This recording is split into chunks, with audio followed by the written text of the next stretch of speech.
Indonesia pernah punya sosok jenderal yang membuat para koruptor tidur nggak nyenyak. Saat jabatan bisa ditawar dan hukum bisa diajak nongkrong sama kekuasaan, ada satu nama yang nggak ikut duduk di meja itu. Dia nggak berdiri di atas orang, dia berdiri di atas prinsip. Jenderal Hugeng Imam Santoso.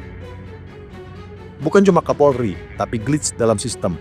Error 404 yang tidak bisa disuap. Ketika yang lain sibuk upgrade hidup, rumah makin tinggi, mobil makin panjang, dia justru downgrade fasilitas.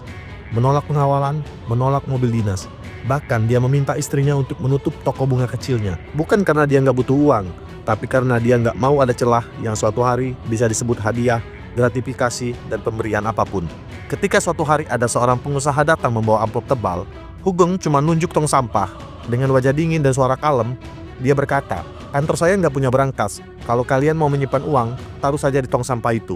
Dia pernah membongkar penyelundupan mobil mewah, nama-nama besar kebakaran, yang kepanasan bukan hanya pelaku, tapi sistemnya. Dia nggak dibenci karena salah. Dia dibenci karena terlalu bersih di ruangan yang penuh asap. Dan akhirnya dipensiunkan dini, tanpa parade, tanpa tepuk tangan. Tapi ada satu hal yang nggak ikut dicopot, kehormatan.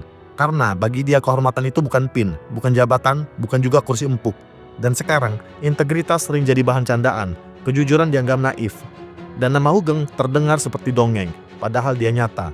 Pernah ada seorang jenderal yang lebih rela kehilangan jabatan daripada kehilangan hati nurani. Bukan karena seragamnya, bukan karena pangkatnya, tapi karena tangannya memegang kekuasaan dan hatinya tetap bersih. Menurut kalian, masihkah ada Hugeng di zaman sekarang? Atau kini kita hanya mengenangnya lewat patung, bukan teladan?